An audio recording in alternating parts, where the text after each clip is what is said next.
ሰላም ጤና ይስጥልኝ ውድ የኢንፎቴመንት 2 የዩቲዩብ ቻናል ቤተሰብ ዛሬም በሌላ ቪዲዮ ተመልሻለሁ ማለት ነው። ዛሬም የተወሰኑ መረጃዎችን አብረን የምንመለከት ይሆናል። ለዚህ ቻናል አዲስ ከሆናችሁ ሰብስክራይብ ማድረጋችሁን እንዳትረሱ። አሁን ቀጥታ ወደ ዛሬው ያስኩላችሁ አጫጭር የሆኑ መረጃዎችን እንተላለፋለን ማለት ነው። የመጀመሪያው መረጃ ስንመለከት እንግዲህ ሰሞኑን በጣም ታዋቂ የሆነችው አርቲስት ፍናን ህድሩ ድል ባለ ሰርግ ተሞሽራለች። እንግዲህ ከልጅነቷ ጀምሮ የተዋናይነት እንደዚሁም ደግሞ ከዛ በኋላ ደግሞ ሌሎችም አይነት ህልሞች የነበሯት እንግዲህ ይህች አርቲስት ይህንን ህልሟን ለማሳካት በጣም በርካታ ነገሮችን አርጋለች። በርካታ ጥረቶችን ስታደርግ እንደቆየች ሁላችንም እናውቃለን። ከዛ በኋላም ደግሞ ተሳክቶላት የተለያዩ የቴሌቪዥን ድራማዎች ላይ እንደዚሁም ደግሞ ፊልሞች ላይ በመሳተፍ ታዋቂነትን አትርፋለች፣ ተወዳጅነትን አትርፋለች። እንግዲህ ይህቺ ተዋናይት እንግዲህ ድል ባለ ሰርግ እንደተሞሸረች የደረሰን መረጃ ያስረዳል። እሷም ደግሞ ይህንን የሰርጓን ቪዲዮዎች ደግሞ በተለያዩ ሚዲያዎች ላይ አጋርታለች። እስቲ እነዚህን ቪዲዮዎቿን በአጭሩ እንመለከታለን። በልጅነቷ ጓደኞቿን እኔ ወደፊት ፊልም ሰርቼ ሴፉ ጋር እቀርባለሁ ብላ ትነግራቸው ነበር። ከሰራዊት መልቲሚዲያ ጋር የቲቪ ማስታወቂያ በመስራት ጀመረች። በማስከተል በሱ ባለው ይታየው ማሬ ክሊፕ ላይ ያያት ሁሉ አደነቃት። በቁንጅናዋ የብዙ ወንዶች ክራሽ ሆነች። ከዛ በኋላ የመጀመሪያ ፊልሟን እርቅ ይሁንን ሰራች። በትወና ብቃቷ ብዙዎች ተደነቁ። ለዛ አዋርድ ላይ ታጨች። ሁለተኛ ፊልሟን ስትሰራ ደግሞ በልጅነቷ የተናገረችውን አሳካች። ሴፉ ሾው ላይ እንግዳ ሆና ቀረበች። ቦሌ ማነቂያ፣ የፍቅር ሰው፣ ጥላዬ፣ ከቲቪ ድራማ ደግሞ የማዕበል ዋናተኞችና ሊና በትወና ከሳተፈችባቸው ስራዎች ውስጥ ጥቂቶቹ ናቸው። ትውልድና እድገቷ አዲስ አበባ ነው። ከዩኒቲ ዩኒቨርሲቲ በማኔጅመንት ተመርቃለች። ትናንት ሰርጓ ነበረ። ዝግጅቱ ሁሉ በጣም ነው የሚያምረው። ዲኮሩን ዲቫ ዲኮር ኢንተርናሽናል ተጠበበበት። ኤዲ ፒክቸር የእድሜ ልክ ምርጥ ምስሎችን በካሜራው አስቀረ። ዲጄ ኢትዮጵያ ሰርጉን አደመቀ። አዲስ ዘቢብ፣ እሱቤና ሌሎች ሙዚቀኞች ከባንድ ጋር እንግዶቹን ወዝወዝ አደረጉ። ታች ባይ ማርዜል፣ ኤሌጋንስ ኢቨንትስ፣ አንፊሎ ኬተሪንግ ለሰርጉ ማማር ሁሉም የድርሻቸውን ተወጥተዋል። እስካሁን ድረስ ስናወራ የቆየነው ስለ ተዋናይት ፍናን ህድሩ ነው። ፍቅራብና ፍናን እንኳን ደስ ያላችሁ።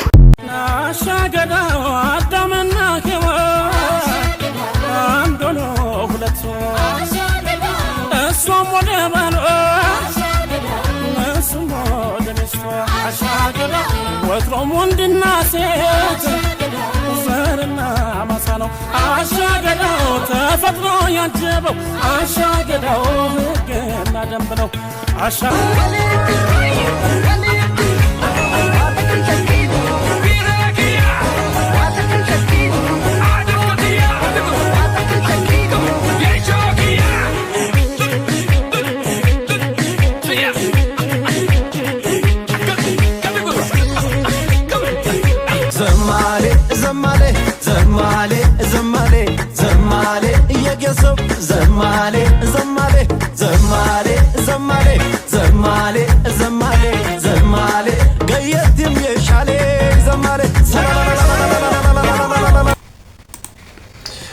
እንግዲህ በዚህ የሰርግ ስነ ስርዓት ላይ ታዋቂ የሆኑ የተለያዩ አይነት እንግዲህ የሙያ አጋሮቿ ተገኝተዋል። ሰላም ተስፋዬን ጨምሮ በጣም በርካታ የሆኑ ተዋናዮችና ሌሎችም ደግሞ ሙዚቀኞች ተገኝተው ነበረ።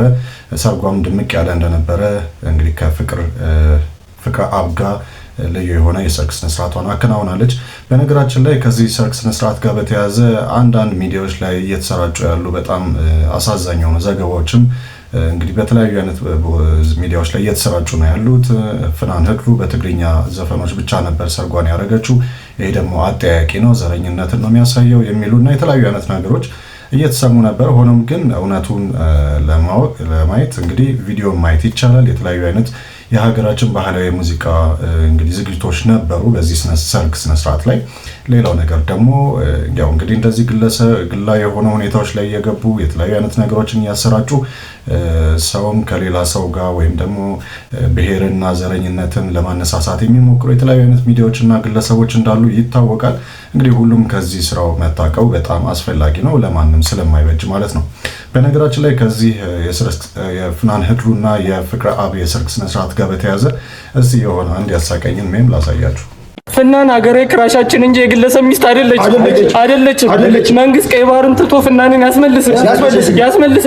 ፍናን የኔ ናት፣ የኛ ናት። እሺ ፍናን የኛ ናት፣ የኛ ናት። አርቲስት የህዝብ ነው።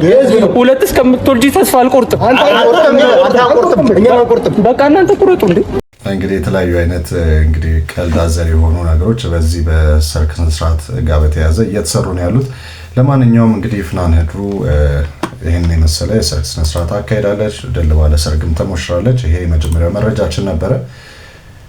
ወደ ሁለተኛው መረጃ ስንተላለፍ በተለምዶ ግብዳው በመባል የሚታወቀው ንጉሰ ዳዊት የተባለ ቲክቶከር ሰሞኑን በፖሊስ ቁጥጥር ስር ውሏል።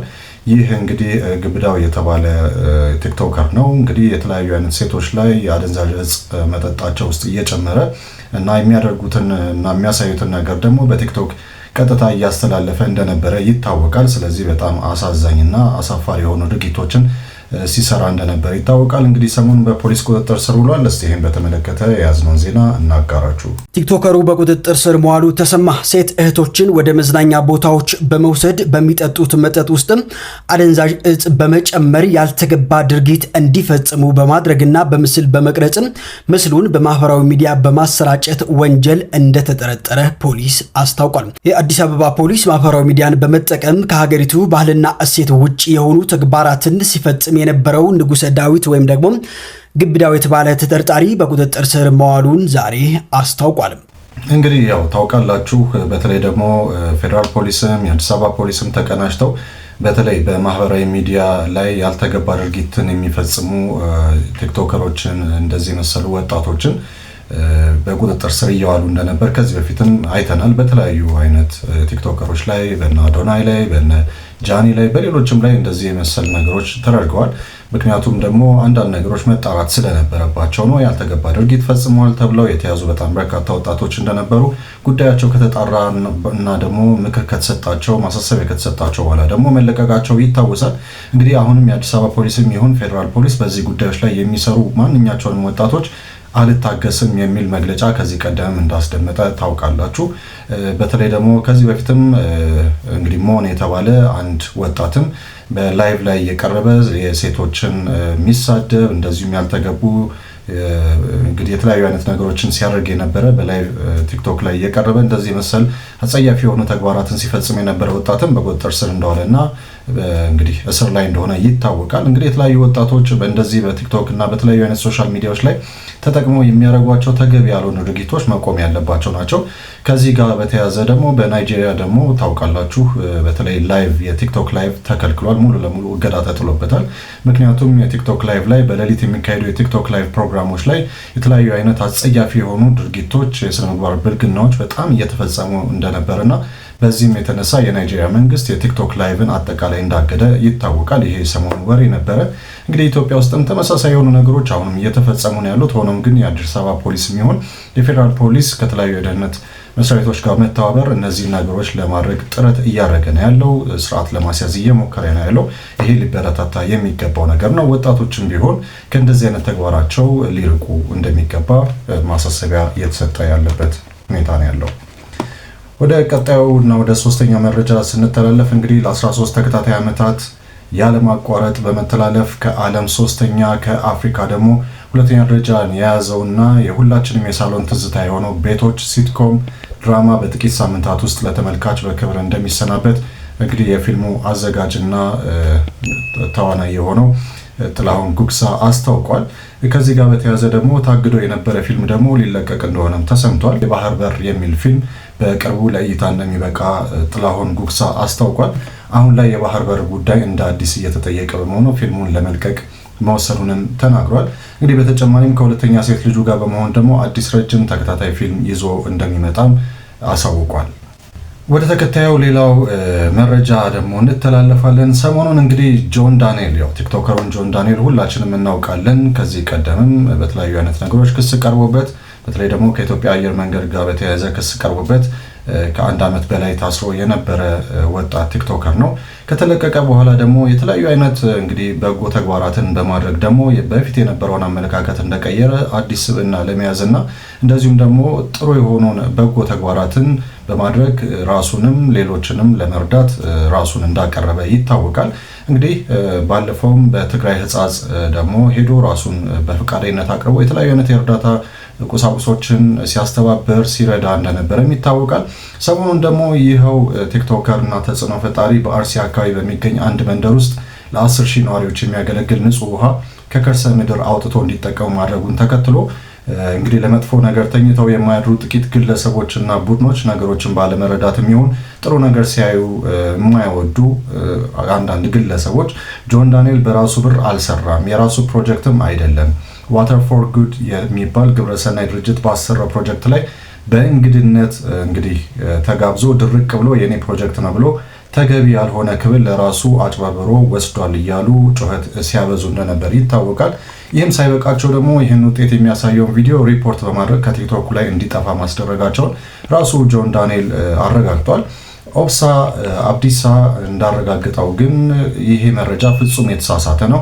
ኦብሳ አብዲሳ ከጆን ዳንኤል ባረጋግጠው መሰረት ጆን ዳንኤል ገና እስር ቤት ሳለ ይህንን ፕሮጀክት ለማሰራት በጓደኞቹ ሲያስጠና እንደነበረ ነግሮታል። ዋተር ፎር ጉድ የተባለው ግብረሰናይ ድርጅትም ጋር በመሆን የቁፋሮ ማሽነሪዎችን እንደዚሁም ማለትም እጥፍ የነበረውን ዋጋ ከዚህ ድርጅት ጋር በመተባበር በርካሽ ዋጋ ስላገኘ ከዛ ከነሱ ጋር በመተባበር ከግብረሰናይ ድርጅቱ ጋር በመሆን ይህንን ለ10,000 ህዝብ ለሚጠቅም ንጹህ የመጠጥ ውሃ አሰርቷል ማለት ነው። ሙሉ ወጪውንም ጆን ዳንኤል አይደለም የሸፈነው የሚሉ መረጃዎች ፍጹም ውሸትና የተሳሳቱ መረጃዎች እንደሆኑ ኦብሳ አብዲሳ አረጋግጧል። እንግዲህ ጆን ዳንኤል በቪዲዮ ላይ እንደተናገረው የአርሲው ፕሮጀክት ከሚሊዮን ብር ወጪ ወደ 1 ሚሊዮን ብር የሚያክል ወጪ በማድረግ እንዳሰራውና የዶዶላ ፕሮጀክት ደግሞ ትልቅ ፕሮጀክት ስለሆነ የ7 ሚሊዮን ብር እንደሚፈጅ ስለታወቀ ያንን ደግሞ ዋተር ፎር ጉድ የተባለው ግብረሰናይ ድርጅት እንደሚያሰራው ራሱን ጆን ዳንኤል ተናግሯል። ታዲያ ቲክቶከሩ ጆን ዳንኤል በማዘን ይህንን የተናገረው እኔ ውሃ ለመቅዳት ተራራ የምታቋርጠን እናትን እንጂ ብሔርን አላየሁም፣ ንጹህ ውሃ በማጣት ለተለያዩ በሽታዎች የሚጋለጡ አባቶችና ህፃናት እንጂ ሃይማኖትን አላየሁም፣ ባለችኝ ትንሽ አቅም ሰውነትን አስቀድሜ ለተቸገረው ማህበረሰቤ ለመድረስ ብቻ ነው የሞከርኩት። ይሁን እንጂ ይህንን በጎ ተግባር ምናልባትም ባለመረዳት አንዳንድ ሰዎች ነገሮችን ወደ ራሳቸው አቅጣጫ በመውሰድ ለራሳቸው ፖለቲካ ሲሉ ነገሩን ወደ ዘር እና ወደ ብሔር በመቀየር አካውንቴን ሪፖርት አድርገው ቪዲዮዬን አስጠፍተውብኛል። ነገር ግን አናቆምም፣ ይቀጥላል። 12ቱም ክልሎች ገና ንጹህ ውሃ ይዳረስላቸዋል በማለት ተናግረዋል። የራሱን ቪዲዮ ደግሞ ከዚህ ቀጥሎ ላሳያችሁ። ዋትስአፕ ፋሚሊ እንዴት ናችሁ? እንደሚታወቀው እንግዲህ በቅርቡ አርሲ ሄጄ የንጹህ ውሃ ፕሮጀክቴን የመጀመሪያውን ሰርቼ እንግዲህ ቪዲዮ አጋርቼ ነበረ። ያንንም ቪዲዮ እንግዲህ አንዳንድ ሰዎች ከጥላቻ ይሁን ከአለማወቅ ይሁን በመነሳሳት ነገሩን ወደ ዘር ወደ ብሔር በመቀየር አካውንቴን ሪፖርት አድርገው ቪዲዮውን አስጠፍተውብኛል። ድጋሚ ኮፒ ሊንክ አድርጉልኝ አካውንቴን ብዬ የሰራሁትን ቪዲዮ ሪፖርት አድርገው አስጠፍተውብኛል። ፋሚሊ ሁላችሁም የገባችሁ አካውንቴን ኮፒ ሊንክ አድርጉት። ይህ ስራ አይቆምም። ማንም ምንም ማድረገ ሪፖርትም ተደረገ ሰው ምንም መጥፎ ፊድባክም ሰጠ አይቆምም። ገና 12ቱም ክልሎች ላይ ዞሬ ንጹህ ውሃ ፕሮጀክቴን እንግዲህ ለሁሉም ሰው ንጹህ ውሃ እንዲዳረስ አደርጋለሁ። ጋይስ እወዳችኋለሁ ፋሚሊ። ጆን ዳንኤል ይቀጥላል። አንቆምም ፋሚሊ። ሁላችሁም ኮፒ ሊንክ አድርጉ እየገባችሁ አካውንቴን ቪዲዮንም ኮፒ ሊንክ አድርጉ። ሁላችሁም የምታውቁት ጆን ዳንኤልን አስመልክቶ ዋተር ፎር ጉድ በዚህ ሰዓት ላይ መግለጫ ማውጣቱን ተመልክቻለሁ። ከድርጅቱ ኦፊሻላዊ ገጽ ላይ እንደተመለከትኩት መረጃ ከሆነ ጆን ዳንኤል በአርሲ አካባቢ ላሉ ነዋሪዎች ንጹህ የመጠጥ ውሃ ለማድረስ ስራዎችን እየሰራ እንደሚገኝና በዚህም ታዲያ ከነሱ ጋር ተባብሮ እንደሚሰራ ሙሉ ፈንዱን ግን ጆን ዳንኤል ራሱ ከነሱ ጋር ይዞ ለመስራት ይዞ እንደመጣ ገልጿል።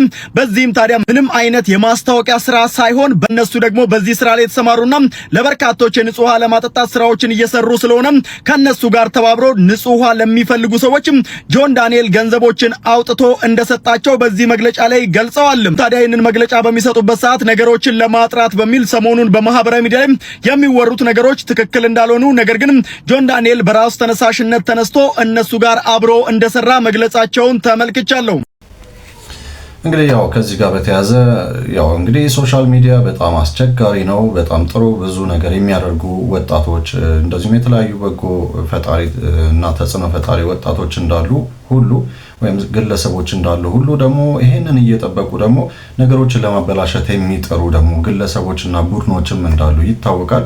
እንግዲህ ብዙ ጊዜ ተነግሯል። ብዙ ጊዜ ማሳሰቢያዎችና ማስጠንቀቂያዎች እየተሰጡ ነው። ሆኖም ግን አሁንም እንግዲህ የሀገሪቱን እንግዲህ የተለያዩ አይነት ገጽታዎች ለማበላሸት የሚጥሩ እንደዚሁም ደግሞ ከዘር ከብሔር ከሃይማኖት ጋር አያይዘው ነገሮችን ወዳልተፈለገ ደረጃ እና ቦታ ለማድረስ የሚጥሩ ተኝተው የማያድሩ እንግዲህ ቡድኖችና ግለሰቦች አሁንም እንደዚህ አይነት ነገሮችን ማድረግ አላቆሙም፣ ወደፊትም እንግዲህ አያቆሙም። ምክንያቱም እነዚህ ቡድኖች ፍላጎታቸውና ተግባራቸው ይታወቃል ወዴት ለመሄድ እንደሆነ። ሆኖም ግን እነዚህ ሰዎች እነዚህ ግለሰቦችና ቡድኖች አሉ ተብሎ ደግሞ መልካም ስራዎችን ከመስራት ደግሞ ወደ ኋላ ማለትም እንደማይገባ የጆን ዳንኤል እንግዲህ ሐሳብ ያስረዳል።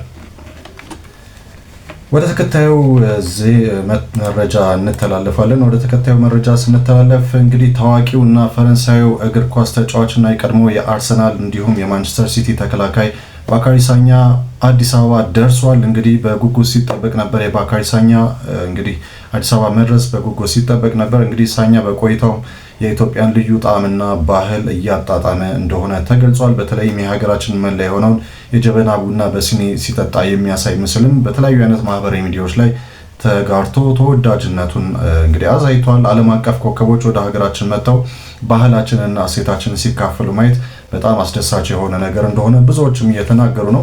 እንግዲህ ሳኛ የኢትዮጵያን ቡና እንደወደደውም ተናግሯል። እንደዚሁም ደግሞ የኢትዮጵያን እንግዳ ተቀባይነትን በማየቱ በጣም እንደተደሰተም ተናግሯል። እንግዲህ የመድፈኞቹ ወይም የአርሰናል እና የፈረንሳይ ብሔራዊ ቡድን ዝነኛ ተከላካይ ባካሪ ሳኛ ዛሬ አዲስ አበባ ቦሌ ዓለም አቀፍ አውሮፕላን ማረፊያ ሲደርስ ደማቅ አቀባበል እንደተደረገለትና የተለያዩ አይነት ደግሞ ከሱ ጋር የተለያዩ አይነት ቲክቶከሮች የተለያዩ አይነት እንግዲህ ተጽዕኖ ፈጣሪ ወጣቶችም እንደ ብሩክ ኒውስ የመሳሰሉ እንደዚሁም የኢትዮጵያ ሾስፒ ሌሎችም በርካታ የቲክቶክ ዝነኞችና ተጽዕኖ ፈጣሪዎች እንግዲህ በአቀባበሉ ላይ እንደነበሩበት ማየት ተችሏል።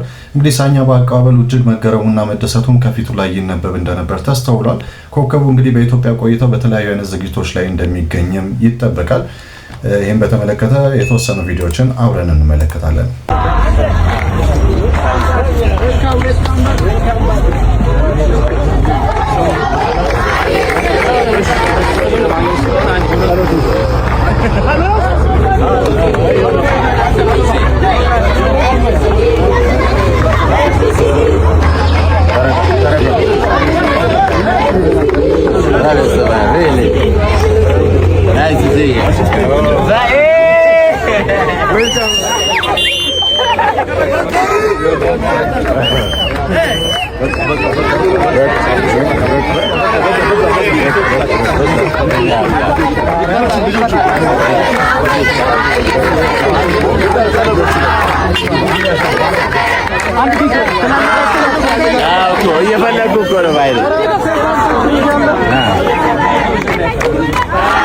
ኃይሌ ገብረስላሴ አረ ሁላ ሰው ምንድነው ሰለሞን ኃይሌ ገብረስላሴ always when I was little he's our legend. Yes. When I was little I always watched him. My dad was watching Olympic games. Oh yeah. Let me tell you some facts about Ethiopian football. We are one of the founding members of CAF and we won AFCON once. Really, yeah. And we participated like 11 times in Africa. And we requested to host this 2028 AFCON. It's going to be here, no? Yeah, we are trying to make it. So our Prime Minister is trying to convince CAF officials and we are doing our best to get it here. Hopefully we're going to do it. Arsenal, of course, it's going to be a tough game. It's a new era for United, of course. በጣም ከባድ ጨዋታ እንደሚሆን አምናለሁ፣ ግን አርሰናል ያሸንፋል። ዩናይትድ በጥሩ መንገድ ላይ ቢሆንም አርሰናል ግን ዘንድሮ ወጥነት ያለው በሊጉ ብቸኛው ቡድን ነው። ተመልከት፣ አርሰናል በመጀመሪያው ዙር ጥሩ ጊዜን አሳልፏል። ጠጣርና ጥሩ አቅም ያላቸው ተጫዋቾችም አሉት። የስብስቡ ጥራት በራሱ በጣም ብዙ ነው። ይህ ደግሞ በሊጉ ተፎካካሪ እንዲሆን አድርጎታል። በሁለተኛው ዙር ደግሞ የቡድኑን የማጥቃት አቅም የሚያጎለብቱ አዲስ ጉልበት ያላቸው ተጫዋቾች ተጨምረውበታል። አምና ጉዳት አርሰናልን ከባድ የውድድር ዓመት እንዲያሳልፍ አድርጎታል። አሁን ግን ችግሩ ተፈቷል። ይህ ደግሞ ቡድኑን ተፎካካሪም አድርጎታል። ይህ በጣም ወሳኝ ጨዋታ ነው። ከባድ እንደሚያደርጉት ገምታለሁ፣ ግን ደግሞ እርግጡን ለመናገር በዚህ ዓመት አርሰናልን ማሸነፍ በዛው ልክ ከባድ ነው። I'm not worried because they will play the Arsenal way and you know Arsenal is difficult team to beat. ባካሪ ሳኛን ወደ አርሰናል ደጋፊዎች ይዘነው መጥተን አውጥ የሆነ ጊዜ እያሳለፍን እንገኛለን። እንደምትመለከቱት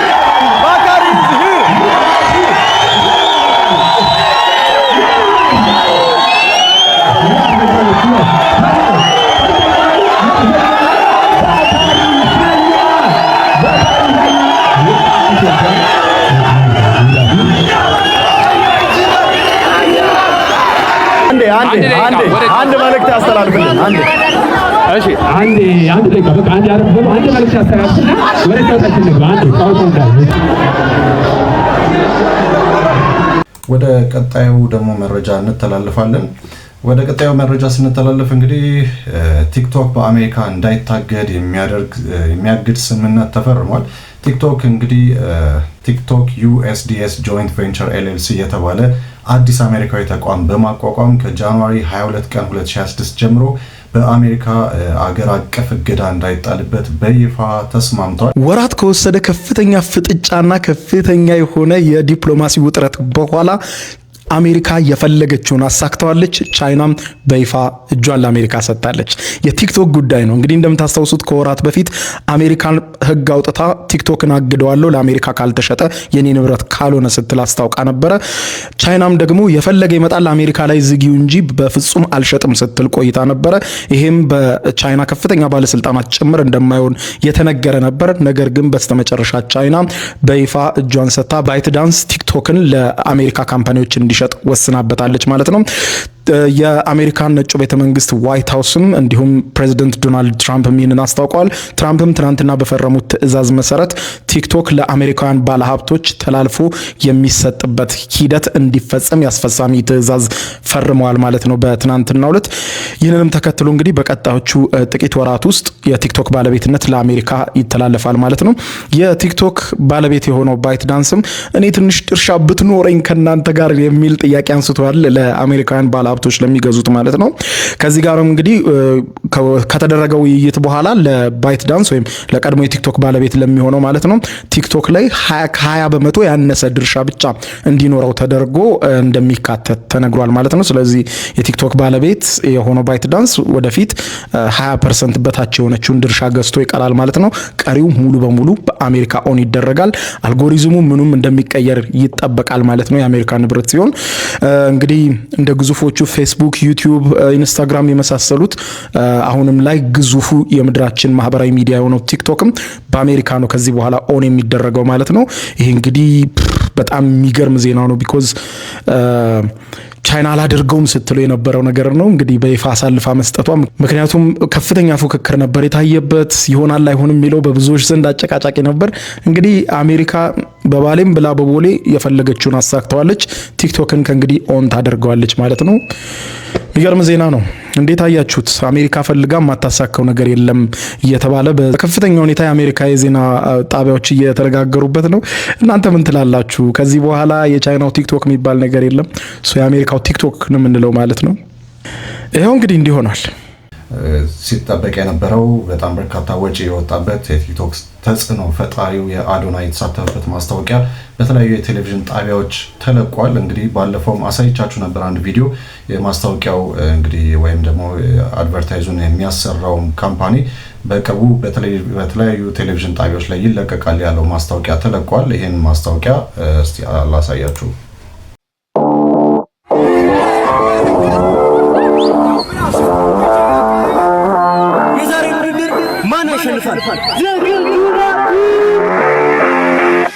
ዛሬም ልትሸነፍ ነው አይደል?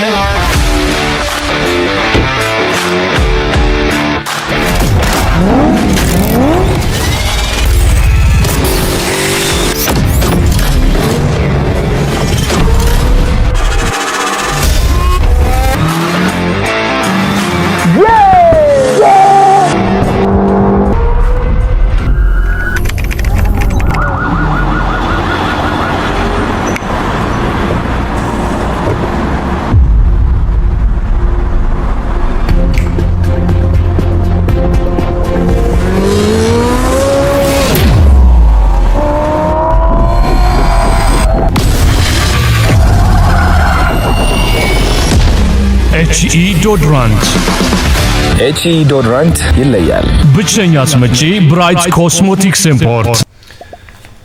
እሺ በነገራችን ላይ ይሄን ማስታወቂያ አንዳንዶች እንግዲህ እንደ ፋስት ኤንድ ፊሪየስ አይነት ይመስላል።